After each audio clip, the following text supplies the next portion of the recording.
You wanted the best. You've got the best podcast. The hottest podcast in the world. The Chris Voss Show, the preeminent podcast with guests so smart you may experience serious brain bleed. The CEOs, authors, thought leaders, visionaries, and motivators. Get ready. Strap yourself in. Keep your hands, arms, and legs inside the vehicle at all times, because you're about to go on a monster education roller coaster with your brain. Now, here's your host, Chris Voss. Hi, this is Voss here from the ChrisVossShow.com, the ChrisVossShow.com. Welcome to the big show, my family and friends. What would we ever do without you? The smartest gosh darn audience known to man. Like, this is actually a recorded fact. We went into this deep depths of my BS, and we found that I just made that fact up. And the lawyer said as long as I say that I made that fact up, I can run for politician in this country. So there you go. So welcome to the big show, my family, friends, ladies and gentlemen. Welcome to the big circus tent in the sky. We have the most brilliant minds on the show. None of them, of course, mine. That's why we have guests on the show. That's the trick, Chris. 14 years, 1,500 episodes, 2 to 3 new episodes a day, 10 to 15 new episodes a week. What more do you people want from me? Damn it. How many smart people do we need to bring you? And this is all the more reasons that we do the lead in for the shaming, the depths of shaming, for the plugs. Please, for the love of God, give us 5 stars on YouTube or 5 stars on iTunes. Yeah, that too. Do both. What the hell? It's good for you. It has nutritional value, I hear. The lawyers are going to say I can't say that, but fuck them. Go to goodreads.com/Chris Voss, utah.com/Chris Voss, linkedin.com/Chris Voss. Follow the big LinkedIn newsletter as well. We have an amazing mind on the show, and of course, there's only one of them, and it's not me. He is joining us for his latest book that came out May 2nd, 2023. Your Multimillion-Dollar Exit, the Entrepreneur's Business Succession Planner, a blueprint for wealth guide. Wayne M. Zell joins us on the show today with his Zelliness, and he's going to be imparting his Zell intelligence. I hope he doesn't hate me for messing with his name here, but it did sound cool. I don't know. Wayne M. Zell is a JD's CPA, and he's been advising clients for over 35 years on business succession planning. He's the architect behind hundreds of transactions that have saved his clients millions of dollars. Working with thousands of founders, Wayne has created a unique process for taking his clients from entrepreneur to multi-million-dollar exit, and even the most daunting circumstances underneath there. As an active speaker and writer, he's recognized one of the best lawyers in America.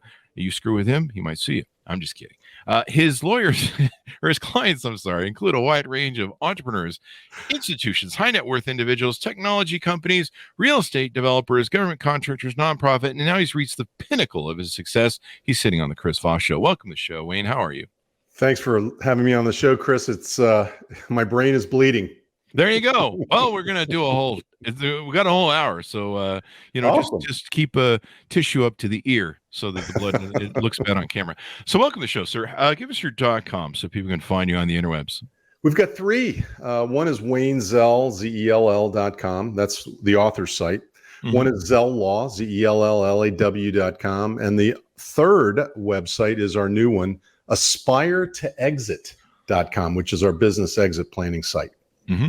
There you go. So what motivated you want to write this book, from your words? Wow. I've been doing this a long time. I'm not a young man. Let me put it that way. Even though I feel young every day I get up. We both look young, damn it. I'm losing my hair. What inspired me to do this, I started outlining the book back in 2013.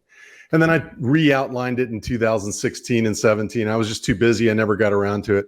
What really got me to write the book was a friend of mine dared me to write the book. And she said, look, whoever, yeah, exactly. There's a dinner at the end of this. Whoever writes the book first, the other one has to buy dinner. So all I needed was an offer of a free dinner. And on May the 15th last year, I started writing the book after my daughter got married. And it took me almost 3 months to finish it. Nice. But I dictated it and I edited it every single day. I put my head down. And I had a lot of material because I've been doing this 37 years now and 43 as a CPA, and had a lot of stories. And so the hard part was trying to put it all together in one cohesive place. And I did it. And we finished writing it on August the 15th, but the publisher screwed around with it and didn't get finished doing their editing, which I had to re-edit about 4 times until about February. And then we finally, finished all the work, got it published and out to everybody on May the 2nd. I did an Audible version. There's a narrated version as well. So there you go. I mean, that's that most of our people that come from the big publishers, they take sometimes a year and a half from final edit to publish it. It's crazy sometimes, but congratulations on the new book. These are always fun. Let's get into it, because a few years ago, someone came on the show and they talked about forming exits and planning exits. And I had lived in my own private Idaho, which we all know I do constantly, for most of my business life. I started my first company at 18. I built companies for Empire. I built them to stay with me for life. And then, of course, little recessions like 2008 housing crisis and shit decided you don't need that 20-year-old mortgage company. You don't need that courier service. You don't need any of this stuff anymore. And so there was that. And I found out that sometimes building empires isn't quite as lasting as you would think it would be, especially with the cyclical nature of business and new technology. Right. And someone turned me onto this thing and exploded my mind that you should plan for exit and build for an exit from the very day one start to sell your business and do whatever. Yep. We're still trying to get someone to buy the Chris Voss Show, but without me, it doesn't really work. It's kind of like, you don't have any transferable value, as they say. Well, that's what they've been telling me in job application rejects ever since. So what's a 30,000 overview of your book? What's that? I'm sorry, I missed that. 30,000 overview of your book, if you would, please. The book is about exit planning, but it's about planning for the unexpected exits, death, disability, as well as the expected exits. So we break it into 2 pieces, and then we talk about how to plan for the unexpected, how to have contingency plans. But really, when you're doing your exit planning, there's a process that you've got to go through. It's a 7-step process that the Business Enterprise Institute likes to use. I'm a member of that, and I'm a certified exit planner. And we basically impose our will on our clients. And we say, look, you've got to figure out when you're going to get out of this business. When are you going to retire? When are you going to be done? And then do you have enough to live on at the end of the game? And if you don't, you've got to plan for that. And so it's a combination of personal planning and business planning. And fortunately, I do a little bit of both. I do estate planning, I do business planning, I do mergers and acquisitions, but then there's stuff that's not legal that's involved. And so we bring in experts like you to help, design the things that need to be done to fill the value gaps in the business. And there are often a lot of gaps that people just don't realize. So most definitely. So you get in, you call it a fast-paced guide where people can go in and do it, but it is 400 pages. So there's a lot of detail there. We were talking in the green room about how it's pretty detailed. Yeah, there's a lot of detail. There's a lot of examples, though. So we broke it out so that it's kind of like a exit planning for dummies. And I'm sure there's a book out there called Exit Planning for Dummies. But the examples are highlighted. There's a hypothetical that I created at the beginning of the book, George and Hannah. George is the father, Hannah is the daughter.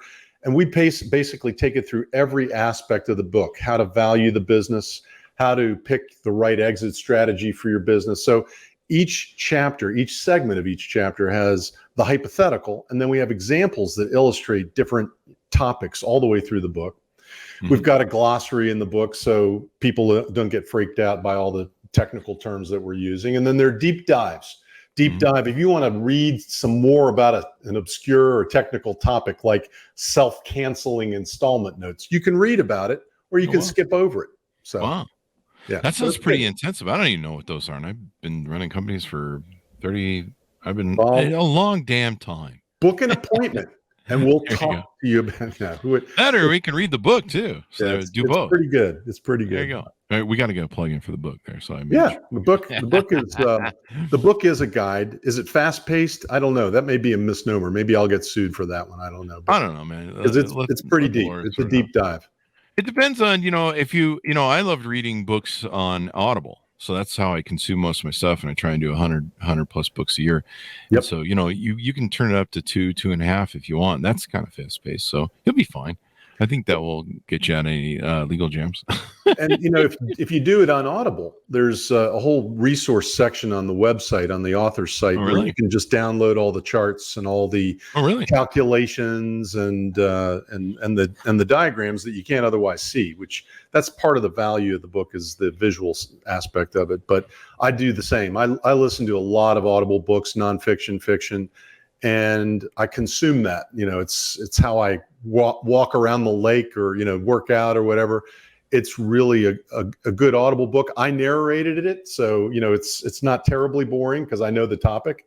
But yeah, there's a lot of technical stuff in there, and so you probably want to refer to the resources page if you want to get some more detail on the stuff that I'm talking about. There you go. And I'm suspicious, although I do live in my own private Idaho, or Utah for that matter right now. Are you a B-52 fan? That's no. You use that reference over and over again.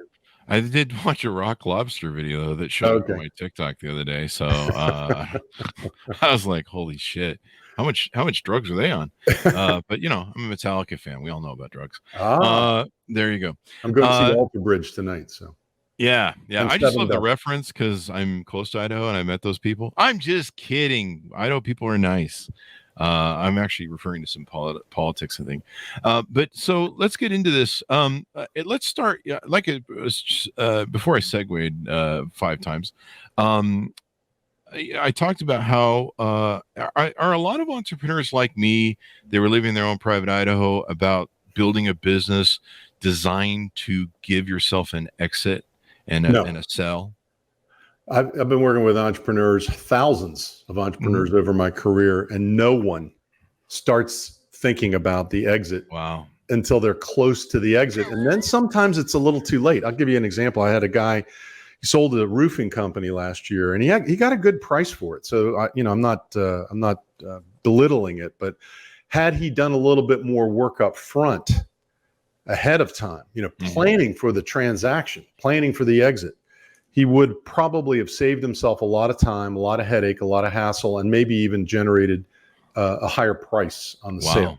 So, it's a common story. And I've got another guy, he just signed up. Fortunately, we've got a couple of years to plan for it, maybe a few years to plan for it, but he wants to grow this business fast, and he's trying to figure out what his value gaps are in the business. So we're trying to help him identify those gaps, and we'll bring in other experts to help fill those gaps so he can get to his $150 million purchase price that he seeks. There you go. So everybody's different. But to answer your question very simply, most entrepreneurs don't want to think about it. They just want to focus on building the business. Yeah. Not on exiting.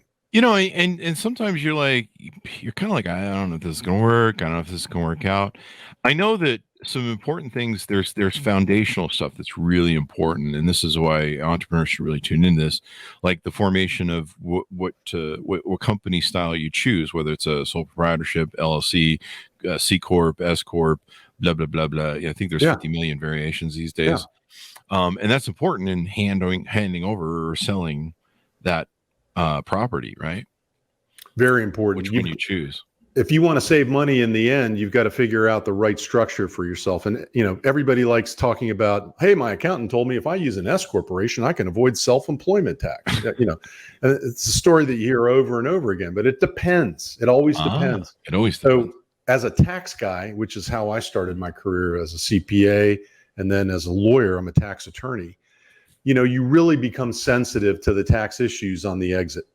So it's not just income tax issues either. And there's not just federal income tax or there's state income tax, but there's also estate tax, death tax. And if you're going to sell your business for enough money, what have you done in advance to shelter the family from having to pay that inheritance tax or death tax after you're gone? And so there's lots of cool things you can do to build the business, set aside a piece of it for your family without having to incur any kind of estate tax on your death, and save millions of dollars. And we've done this for many entrepreneurs for many, many years. And I thought, gosh, I should write about this. I should get it down in writing, see what happens. And now the result is the feedback is enormous. We're getting a lot of work in, and it's not just legal work. It's, figuring out what the steps are. Mm-hmm. And there's usually 7 basic steps to get to the exit. And so we help them along the exit. That's what Aspire to Exit's all about. That's my business exit planning entity. It's a separate entity, and it's not about doing legal work. It's about helping them get ready to build the business, to grow it, to make it solid and save taxes, but also protect from creditors, do asset protection, other things that people just don't think about.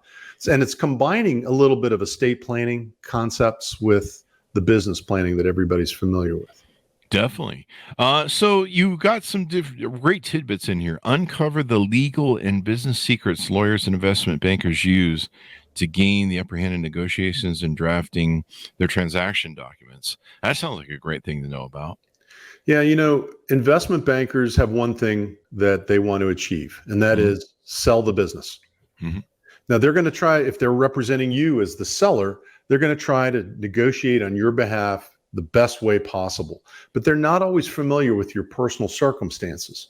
And you've got to consider your personal situation, your financial situation, and the resources that you've got outside the business in negotiating and building a transaction for you, and in auctioning off your business or in helping you sell your business. So the investment bankers know a lot about a lot of different things, and they're usually very important in larger transactions. But you may not have an investment banker in a $5 or $10 million deal, right? So then the lawyers come in, and the lawyers usually are representing, again, the company. They may not be representing you personally, and they may not have your individual situation mapped out as well as you need to map it out. So you've got to map out your personal situation and integrate it with the company's situation. Then the other piece is, if you've sold enough companies like I have, you know what the buyer's looking for. You know what the buyer's, so what are the secrets? Well, the buyer's going to always ask to, for example, treat the transaction as an asset purchase, even if it's a stock purchase. That way they can write off the goodwill that you're selling in the business. Well, how do you structure this so that you don't get hammered with ordinary income tax on the sale? There are secrets that come into play. What about negotiating the deal? There are all kinds of issues that come up. Well, chapter 5 of the book walks you through all the issues that come up that the buyer and their lawyers are going to raise. And then how can you respond to it, or how can you prepare for that in advance so you don't get screwed in the end? And that's really what my objective is. The book is really written from the seller's perspective, or from the owner's perspective, the business owner's perspective. And you help us understand what buyers and investors want, what they fear, and probably how to better sell the business. I mean, I imagine any sort of business deal, they're going to try and beat you down on the price a little bit. They're trying to, I don't know, that forklift over there looks older or something. I don't know what they do, but that's stuff like that. Forklifts don't mean a whole hell of a lot in most businesses, but because you've probably written them off for tax purposes. And the last thing in the world you want to do is write it up to fair market value and then have to pay depreciation recapture ordinary income at 37%. So, how do you avoid that? Don't worry about the forklift. Worry about the value of the business that you can transfer as the seller. So one of the key issues that always comes up is, what happens if you leave the business today? What's this business worth? Is there something to transfer to the buyer? And if the answer is, well, they really need me to, help bring in business. They really need me to help with the financial side. They need me to help sell, or handle the operations for the manufacturing, whatever it is. If you can't extricate yourself from the business, that's going to depreciate the value of the business. It's going to cause the business to go down. So the key is, let's build up transferable value. What does that mean? You got to have a good management team. You got to have a management team that can manage the business if you're not around, and run it and generate the same cash flow that you're generating today. And if you can't do that, how do you keep them? What do you need to do to incentivize these people to stay? So all of this stuff is really part of the exit planning process, and it's real important. You've got to figure out what the buyer is looking for depending on the industry, and I've handled transactions in many different industries, you've got to understand what the buyer's looking for and what they're going to be scared about if they buy your business. And yeah, you said, are they going to try to negotiate you down on the purchase price? Well, if you don't have that transferable value, or if there's some risk that you're going to lose a major customer, or if you only have one customer or one major vendor, you're going to be in a boatload of trouble, and it's going to depreciate the value of your business too. So we'll get into that percentage of your business thing here in a second, but you jumped to where I wanted to ask you the question, and so we've got that down the road where assembling a superior team. We talk about as entrepreneurs all the time. Try and get people that can replace you. Try and build people that are smarter than you, better than you, maybe. But you have to start building your leadership team, your replacement leaders, your leaders who can take your place. And how important is that when buyers come around and they look at your business? How well do they look at? Okay, how good are these people that this man has or woman has, and how or dog, pony, whatever. I don't want to discriminate. How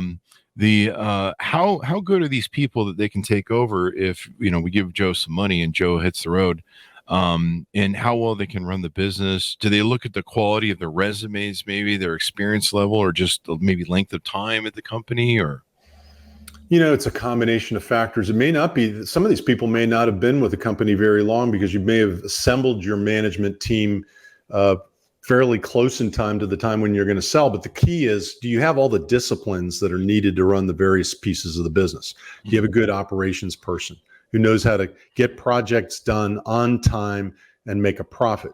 Do you have a good financial person who can basically handle the all the accounts receivable, accounts payable, the controllership, the treasury function? And if the buyer already has that, then they don't necessarily need that person as part of the management team to continue running the business. But usually the most important people that I find, at least in service businesses as well as manufacturing businesses, are the salespeople, the BD people, the business development people. And they are hard to find, and they are hard to keep motivated and incentivized. And sometimes these are the highest paid people in the company, more than the CEO, and justifiably so, because they're the ones who are bringing in the business. So the key is, do you have good rainmakers that can make rain other than you? So all of these different facets of the business are part of the management team. And when I talk about assembling a rock star team, it's not just the internal team.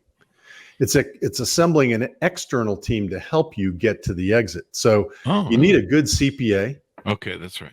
You need a good CPA, somebody who can help you not only with the basic blocking and tackling and accounting, GAAP accounting, generally accepted accounting principles. But you need a good CPA who's done M&A work, who's been through a quality of earnings analysis with his clients or her clients. You need a good business lawyer. You need a good corporate transactional lawyer, but you may need specialists depending on your business. If you're in real estate or you're dealing with hazardous wastes, like gasoline or oil, you're going to need a good environmental lawyer as well. If you've got employee benefits, you're going to need an ERISA lawyer, a benefits lawyer. And then aside from the lawyers and CPAs, you should have somebody who's helping you with your insurance. And it's not just selling you products. It's making sure that you've evaluated all the risks associated with your business so that you've got the proper coverage for what you do today. A lot of people, hear about cyber insurance, right? Cyber security insurance and privacy insurance, ransomware, data insurance. This is a new phenomenon, but it's extremely important in the M&A world today. So it's assembling all the people on the outside who are going to get you to the goal line and over the goal line successfully. For those who are laymen, or just listening to the show and they're not familiar with the term, what does M&A mean? M is mergers, and A is acquisitions. There you go. And so that's one way to exit your business. It's to sell it. You might merge it with another company. You might get cash in exchange for it. You might get publicly traded stock. If somebody offers you non-publicly traded stock because they're not publicly traded, you're taking a huge risk. I talk about that in the book. There's a whole section on that. But the M&A strategy may involve selling it to a strategic buyer, somebody who needs your business to help fill out gaps in their business model, geographically or otherwise. It might be a service that you provide or a product that you've developed that will enhance what they do. They may be buying stuff from you and they may say, you know what, instead of buying stuff from you, I'm going to own you so that I can integrate you with my whole product line.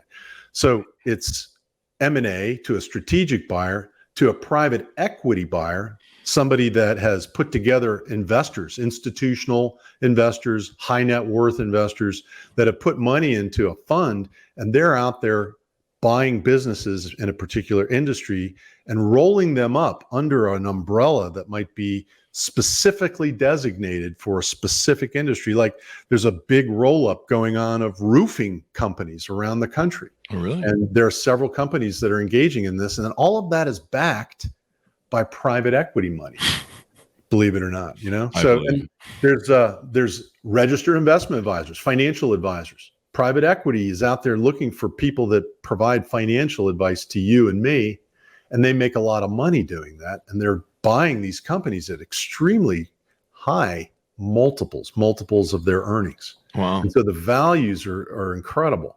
And so, yeah, there's a lot of ways you can exit a business. You can sell a business to an ESOP. You can sell a business to your managers. You could sell it to your family or gift it to your family. There are challenges in all of these techniques. And of course, you could always take your company public, but that's a very small minority of businesses that do that. That's true.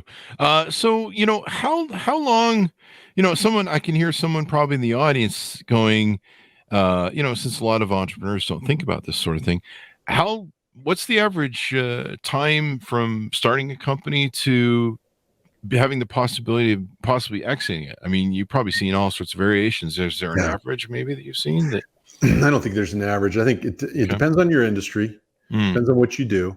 It depends on the framework of your business. So you're a rocket ship taking off. You know, Salim Ismail wrote a great book called Exponential Organizations, and it's a good book to listen to as well as to read. But it was all about what are the companies that have taken off like rocket ships and can sell quickly or go public even. You know, like Google was a classic example of one. Or are you a legacy company that's sort of just ambling along, making good profits for the owners, but not really growing rapidly? Maybe you've matured and you're at a point where you're just generating profit on an ongoing basis. With nothing wrong with that. There still is an exit, because at some point you're going to die. Everybody's going to die. What? Or you're going to become disabled. Yes, Chris. What? You are going to die, as will I. This is news to me. Probably me before you. That explains why I've been feeling like shit. I don't know. Yeah, I drank heavily for 20 years. I might be to it. I had some fun. And then there's the free fall or the end game. You know, what if you're all the way at the end of your business? You're 75. I had two guys come in a couple of weeks ago. They were 75 and 76. They've been partners for 50 years in a business. Holy and shit. The business just generates a steady amount of profit every year. And I turned to them, I said, so what's your exit plan? When do you guys want to get out? What's the date? And the 76-year-old said, hey, I think I'm going to just keep doing this until I die. I said, so what's going to be left for your kids? He said, that's their problem. Okay, that's not good exit planning. Well, his partner too. I mean, his partner looked at him and was like, well, that's not a good answer. I don't want to hear that. So yeah, I mean, they come in all shapes and sizes. I'd say I have a lot of entrepreneurs that have grown their businesses in 5 to 10 years, and they've been able to get out and do so extremely well, very successfully, making a lot of money. I've got one business that we're representing right now. He's been around for 20 years, and they just can't find a good buyer at the price he wants to sell it. And I think part of the issue is he doesn't have a good management team internally. Because if he tries to sell it, they're going to say, well, are you going to continue working for us for $200,000 a year for the rest of your life? Otherwise, we're not going to pay you anything for this business. Yeah, and I think that's part of the analysis that goes into it. Is, you may be operating your business from day one. I had one guy, he was operating probably the largest privately owned hair salon business in the United States. They had 950 stores on the East Coast and the Midwest. And they just we were trying to sell them, and we actually got a good offer back in 2016, and they should have sold it then. But, I think the owner felt that the business was worth more than he was offered. So he stuck with it, and they re-engineered the business, and then COVID hit. Yeah. And then the bank came after him. Oh. And the business went bankrupt. Wow. Now, the guy had already, amassed significant wealth over 50 years of growing a business of that size. But he could have had a couple $100 million more had he been a little bit more realistic about the valuation and what the business might have been worth. So everybody's different. They're different fact patterns. And the key is not to be the greedy pig that gets slaughtered in the end. So there you go. Matthew Fulton comes in with a great question. How long does the M&A process usually take, I suppose, on average? Yeah, I've done it as fast as a month. Really? Wow. Yeah, but it usually takes, particularly for a larger business, 30, 40, $50 million and up. It's going to take anywhere from 6 to 9 months. And sometimes longer, depending on what the issues are.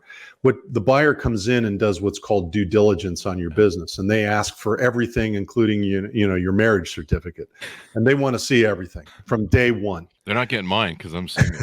55 years. But the question is, how well prepared are you for those questions? And so part of what we do and we help clients with is get ready for the questions that they're going to ask, because we've seen hundreds of due diligence checklists and we know what they're going to ask. So let's get it all organized and get ready. And you know what? The more you have organized, the faster you're going to get to closing, and you're going to increase your price. There you go. It's going to sustain your price. Yeah, because if you don't look like a jumbled mess of they show up at the business, it looks like one of the shows on hoarders or something on whatever. It's going to be an issue. But yeah, it astounded me, and I learned that you have to plan for this stuff from the very day one. The minute you decide what formation of your business you're going to do, the planning throughout it. And stuff like that. One thing I never really thought of, you mentioned this about how, we're just going to let the kids inherit it and let them deal with it. But I never had to deal with this because I've been single all my life. I don't have kids. I never got tired of being happy, so I never got married. The nervous husband laugh there. I'm just kidding. I don't know if you're married or not, Wayne. 33 years. 33 years. I'm sorry. It gets better. Anyway, I'm just teasing you, man. I love you. I tease all my married folks. I give them a bad time. I call them from Spirit Rhino and go, "Hey, man, wish you were here." Enough with the married good jokes, Chris. But you guys, people that are married, that have children, one thing I never thought about in my businesses, and my successful ones, I had a business partner, but we had a succession plan. But there really wasn't anybody to give my money to. My dogs, give them $50, they'll be happy, and some dog treats.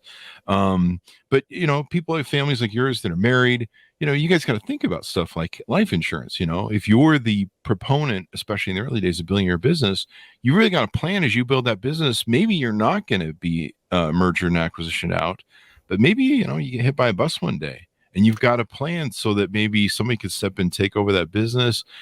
You can minimize your death taxes and all that crap that goes on. Well, let me give you an example of somebody like you that I represented who did not have any kids, wasn't married, and he said, "Why do I need any kind of business succession plan? Again, if the business goes down, who gives a crap? Because I don't want to leave it to anybody." There's more of us? Yeah, there's lots of you out there. And some of you are divorced. That's why we're all so damn happy. About half of you are divorced, actually.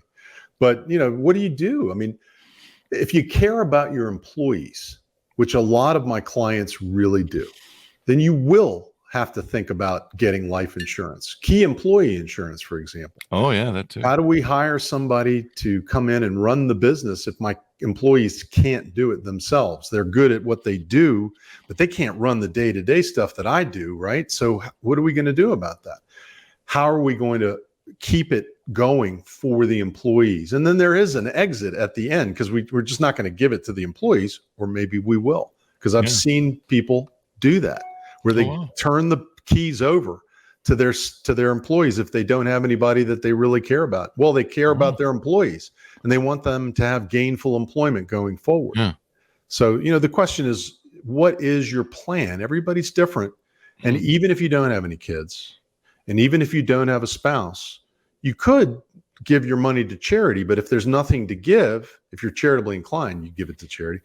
If there's nothing to give at the end because you basically have to close down the business and there's really nothing left, that's too bad for the charity, I guess. But there's a lot of people that are in need out there, and there's some great things that you can do with your business and the wealth that you're accumulating through the Chris Voss Show, that when you sell it for millions of dollars to one of these big TV conglomerates or one of the, Direct TV or whoever it is, Dish or, any of the new channels, Roku. Maybe Roku will buy your program and put it on, or local cable. I don't know. Okay.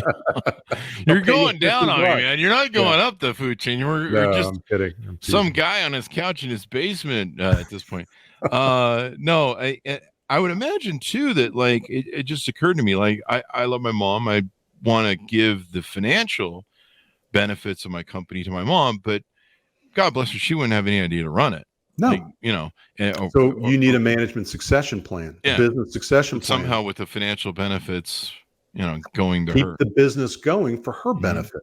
Yeah. If you don't have any siblings, keep the business going for her benefit, at least for some period of time, so that there's something preserved to take care of her, so that when she lives to 120 and you're gone by the age of 70 or whatever, she can be taken care of. And that, again, it's, what are your priorities in life? And it really does mesh your personal financial planning with your business. And that's what most people forget.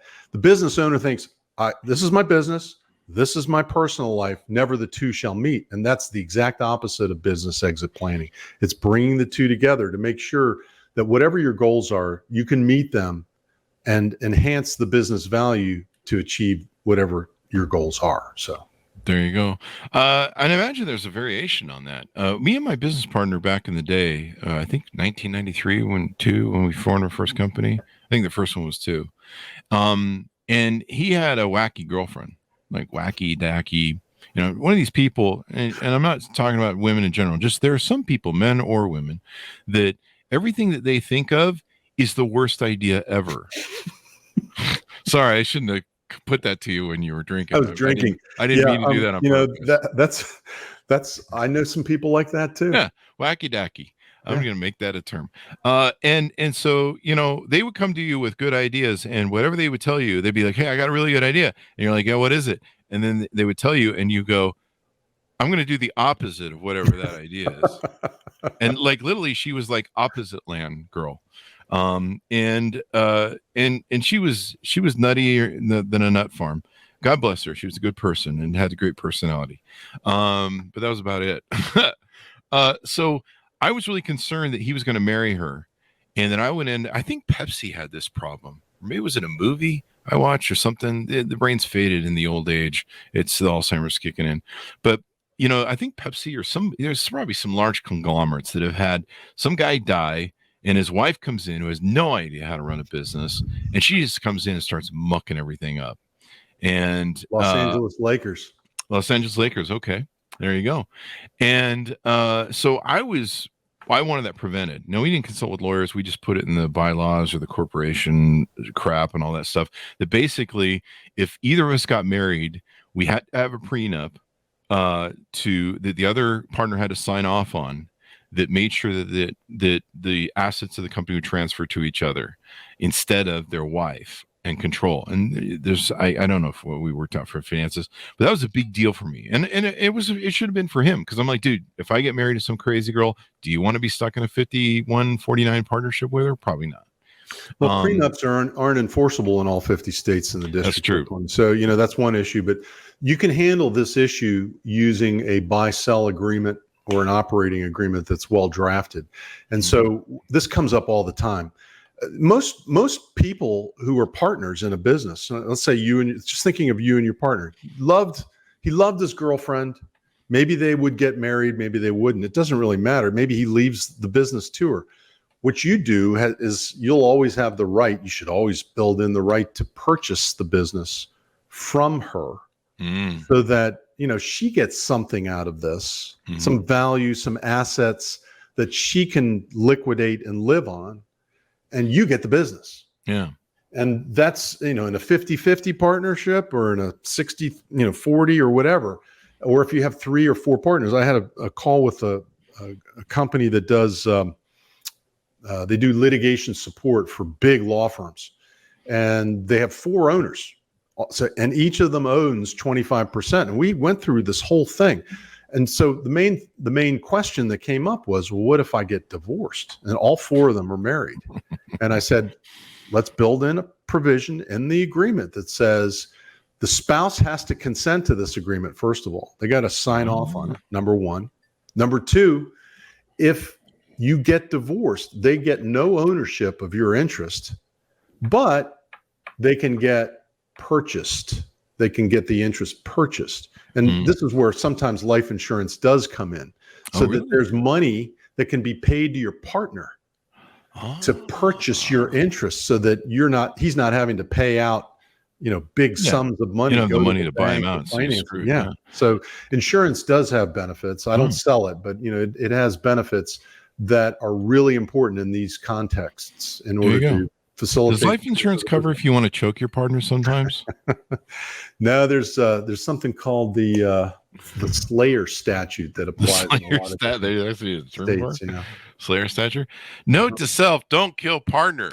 One final throw in I'll tip in here, and I'm familiar with is, designing contracts with your customers.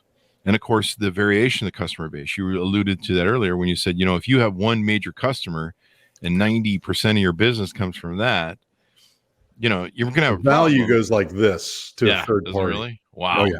Wow. And then of course, long-term contracts, or at least, some sort of contract where they just can't cancel you next month. And, some guy buys it and then everybody cancels. And then you're like, hey, in the government contract sector, which we have a lot of out on the East Coast here in Virginia and DC and Maryland, all contracts are cancelable for convenience. The government can cancel at any time. But how the values of these businesses have skyrocketed because they build pipelines of task orders under these massive contracts that are being given to them or their subcontractors. And, as long as there's a track record with the customer, it's okay. It's just, if you have one customer, even if it's a long-term contract, there's a possibility that in the contract itself, there may be an escape hatch for the customer to leave and go somewhere else. The other thing you have to think about is if you've got key employees working for you and they're working on that customer, you'd better have a non-compete or some kind of non-solicitation of the customer with your employees to protect your intellectual property, to protect your trade secrets, to protect your customers that belong to the company and not to the employees who's walking out the door. So that's a valuable secret, if you will, but everybody knows it who's working with us and with their lawyers. They should know that ahead of time, that you've got to have employment contracts with your employees that prevents them from stealing your customers or stealing your employees or stealing your secrets. Or worse, in my case, I never thought we had non-compete agreements on our employees and our salespeople, especially because, sometimes they would leave. Sometimes they would sell deals they couldn't get approved to other lenders and wouldn't tell us about it and get paid. I remember one time I had a guy walk up to me at a show and he's like, "Oh, yeah, a mortgage company." I'm like, "Yeah, a mortgage company." He goes, "Oh, yeah, we had some guy come to us and sell 4-year loans to us. Did he get you paid back on that?" I was like, "What?" And long story in that one, but it was funny how it turned out. But my business partner of 13 years, best friend of 22, when he finally turned on me with his Yoko Ono crazy girlfriend, I got Yoko Ono basically. When he left the company, he went and tried to do his own thing and found out that I was the rock star and he was just been following me all these years. And so he started stealing from our company and he started trying to steal clients from our company. And I had never thought in a million years to put a non-compete agreement in to the partners of the business. Yep. Holy shit, I should have done that. I'm sorry. Sorry to hear that. Well, we but kept yeah, the clients because most of them were really loved and attached to me. I talked about it in my book, but still, I mean, that shit can happen. It's crazy. that's a good point. If you are the guy and the I was the customers guy. love you and they don't love him, then, non-compete is not going to mean that much anyway, right? Because they're not going to leave to go to him. But he could go to somebody else and work for somebody else who has somebody like you that would attract that customer, and then they'll try to undercut you on price or something like that, so that they'll go to the other entity. And so a well drafted agreement and again, I don't like to use the word non-competes because in some jurisdictions like California, they're not enforceable, or DC. There's certain non-competes that just aren't enforceable. And in Virginia, they're frowned upon. So, but stealing clients and stealing employees or contractors that work for you, or stealing your processes or your secrets or your customer list, that should be prohibited. And it usually is enforced in a court. And sometimes you got to sue to do that. I don't do the litigation. I do all the transactional work. I bring in outside guys, the sharks, who come in, and the Meg, who comes in and basically eviscerates the people who steal from the companies. Yeah. That and leads and stuff. Yeah, we've sued people over all that shit. Yep. It's interesting what salespeople do. Too bad. Yeah. Well, welcome to life, right? I mean, you've probably seen it all too with all the crap, but you learn from it, and I should have a law degree by now. Well, this has been really insightful, Wayne. People need to read your book. The amount of time you said, 35 years you've been doing this? 37 as a lawyer, 43 as a CPA this year in 2023. There you go. You've seen it all then, CPA and lawyer. Holy God. I have seen a hell of a lot. Yeah. Yeah. Do you ever get tired of it all? You just go, holy It's shit. my passion. I love the exit planning. I'm not a wealthy guy. I'm wealthy in terms of spirit, and I have a great family. I got 4 kids and a grandkid on the way. Everything's great. But in terms of, economic wealth, I'm good. I'm set. But am I in this to make the money? I love doing what I do, and I love helping entrepreneurs make the money and do their exits, and they do really, really well. And occasionally I'll get a trip to Hawaii or something like that from one of the clients I help sell. So, that's pretty good. You never know. But yeah, it's a long time I've been doing it. Well, I'll call you when we're ready to sell the Chris Voss Show. We were going to sell it and call it At the X Show, but that fucker Elon Musk beat us to it. So there's that. I don't know. See if we can check the time. But it's wonderful to have you on, Wayne. Give us your .com so people can find you on the interwebs, please, sir. Sure. The author's site, waynezell.com. The law firm's site, zelllaw.com. And the new business exit planning site, Aspire, ASPIRE, to exit, aspiretoexit.com. There you go. A whole new paradigm shift for people like me who lived in their own private Idaho, building companies. I was like, I'll build companies. I'll be like Warren Buffett. They'll last forever. Of course, he's just an investor. So thank you very much, Wayne. We appreciate it for you coming on the show. Thank you for having me, Chris. It's been a lot of fun, and it's been a pleasure getting to know you today. Pleasure as well. Your multi-million-dollar exit, the entrepreneur's business succession planner, a blueprint for wealth guide, and you can get it wherever fine books are sold. Thanks so much for tuning in. Go to goodreads.com/Chris Voss, linkedin.com/Chris Voss. You'll see this on the big LinkedIn newsletter, I think, next week, and all our places on the internet you can find us. Thanks for tuning in. Be good to each other. Stay safe, and we'll see you guys next time.